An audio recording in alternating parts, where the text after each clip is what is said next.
వివేకానందరెడ్డి హత్య కేసులో కీలక పరిణామం.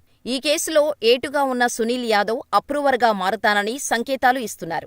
వివేకానందరెడ్డి హత్య ఎందుకు జరిగింది, ఎవరు చేయించారు, ఈ హత్యకు కుట్ర పన్నింది ఎవరు అన్న విషయాలపై ఫుల్ క్లారిటీ ఇస్తానని సునీల్ యాదవ్ తేల్చి చెబుతున్నారు.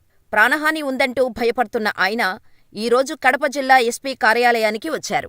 మీడియాతో మాట్లాడుతూ అప్రూవర్గా మారేందుకు సిద్ధంగా ఉన్నట్టు సంకేతాలు ఇచ్చారు. దీంతో ఈ కేసు కొత్త మలుపు తిరిగినట్టు అయింది. 2019 మార్చి 15న మాజీ మంత్రి వివేకానందరెడ్డి దారుణ హత్యకు గురయ్యారు. గత 6 ఏళ్లుగా సీబీఐ దర్యాప్తు కొనసాగుతోంది.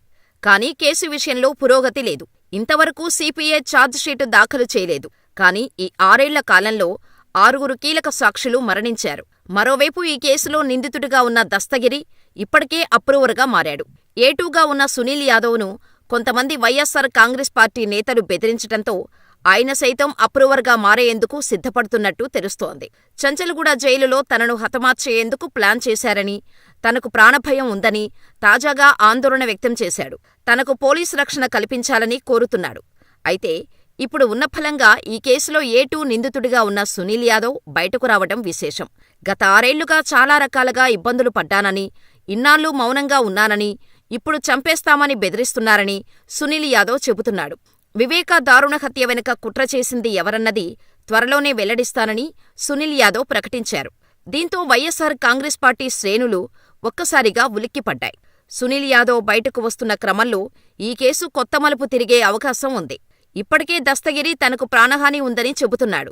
ఇప్పుడు సునీల్ యాదవ్ సైతం అదే మాట చెబుతుండటంతో ప్రభుత్వం ఈ కేసు విషయంలో ప్రత్యేకంగా దృష్టి పెట్టే ఛాన్స్ కనిపిస్తోంది. ఇక ఇలా ఉంటే ఈ కేసు కొలిక్కి రాకపోగా ఈ 5 ఏళ్లలో ఈ కేసులో 5 సాక్షులు చనిపోవటం మాత్రం ఆందోళన కలిగిస్తోంది. అది కూడా అనుమానాస్పదంగా చనిపోవటం సంచలనం రేకెత్తిస్తోంది.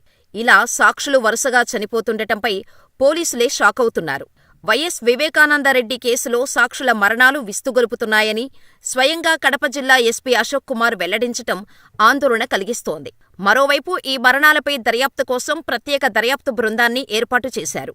ఈ కేసులో కీలక సాక్షిగా ఉన్న రంగన్న ఇటీవల అనారోగ్యంతో చనిపోయారు. ఆయన వివేకానందరెడ్డి ఇంటి వాచ్మ్యాన్. ముందుగా ఇది సాధారణ మరణంగానే అంతా భావించారు. ఆయన భార్య అనుమానం వ్యక్తం చేయటంతో అనుమానాస్పద మృతిగా కేసు నమోదు చేశారు. వివేకానందరెడ్డి హత్య కేసులో సాక్షులుగా ఉన్న శ్రీనివాసులరెడ్డి, గంగాధర్రెడ్డి, అభిషేక్ రెడ్డి, నారాయణ వేర్వేరు కారణాలతో చనిపోయారు. దీంతో పోలీసులకు అనుమానాలు మొదలయ్యాయి. వివేకానందరెడ్డి హత్య కేసులోని ప్రధాన సాక్షుల మరణాలపై స్పందించిన కడప జిల్లా ఎస్పీ అశోక్ కుమార్ వీరి మరణం వెనుక నిందితుల ప్రమేయం ఉందా అనే కోణంలో లోతుగా దర్యాప్తు చేస్తామని ప్రకటించారు. 5 ఏళ్లలో 5 కీలక సాక్షులు మృతి చెందారని, సాక్షులు ఏ కారణాలతో ఏ పరిస్థితుల్లో చనిపోయారో దర్యాప్తు చేస్తున్నట్టు తెలిపారు. కాగా గత 5 ఏళ్లలో ఈ సాక్షుల నుంచి వాంగ్మూలం సేకరించారు సీబీఐ అధికారులు. అయితే సీబీఐ అధికారుల తీరుతోనే సాక్షులు వరుసగా చనిపోతున్నారన్న విమర్శలు వ్యక్తమవుతున్నాయి. ఈ తరుణంలో దీనిపై కూడా సమగ్ర దర్యాప్తు చేపట్టనున్నట్టు ప్రకటించారు కడప జిల్లా ఎస్పీ. డీఎస్పీ ఆధ్వర్యంలో సాక్షుల మరణాలపై ప్రత్యేక దర్యాప్తు బృందంతో విచారణ చేపడతామని చెప్పారు.